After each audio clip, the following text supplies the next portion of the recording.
That night, it rained heavily. The electricity went out, making the old house where Arya lived sink into darkness.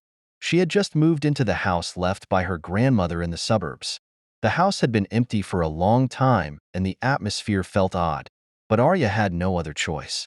The cost of living in the city was already too expensive, and this house was the only place she could live without needing to rent. The clock read 11:30 p.m. when Arya lay on the bed, trying to close her eyes even though the cold air and the sound of rain kept pouring down the tin roof above her. In the room, there was little furniture, an old wooden cabinet and a large mirror in the corner of the room. Just as she was almost asleep, a faint voice sounded, creak. The closet in the corner of the room seemed to shift slightly. Arya opened her eyes and sharpened her hearing. Maybe it's just the wood curling because it's damp, she thought. She decided to ignore it and try to sleep again. However, a few minutes later, the voice sounded again. This time it was clearer. Not only was the sound of wood creaking, but it was like something was in the closet, moving slowly. Arya began to feel restless. She turned her gaze to the old closet, but the dark made her only able to see the rough silhouette of the furniture. Suddenly, from between the slightly open closet doors, Arya saw something moving, like a shadow or figure. The hair on his neck bristled. He ventured out of bed, turned on his phone's flashlight, and approached the closet with slow steps. When Arya's hand touched the cabinet handle, the air around her felt even colder. She took a deep breath, then opened the closet door quickly. It was empty. There was nothing inside, just some old clothes left by his grandmother. He breathed a sigh of relief, laughing a little to himself.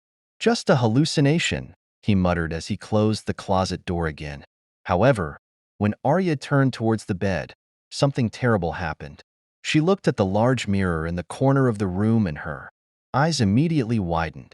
The reflection on the mirror showed the closet door was still open, and inside was a thin black figure with empty eyes, looking at her sharply with a grin. Arya froze.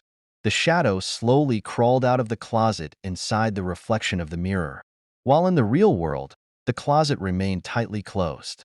The figure looked at her from inside the mirror and said in a hushed voice, "I have been waiting for you for a long time." Arya stepped back in fear, but suddenly she felt something cold touch her back.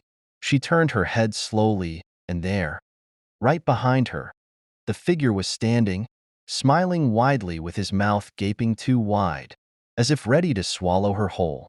Darkness enveloped Arya as her phone dropped and the flashlight went off. That night, the sound of rain could not cover up the screams echoing through the house. When the electricity was on the next day, Arya's room was empty.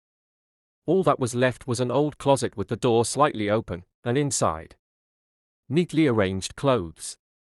Along with something new, a pair of eyes, peeking out from behind folds of cloth, as if waiting for their next victim.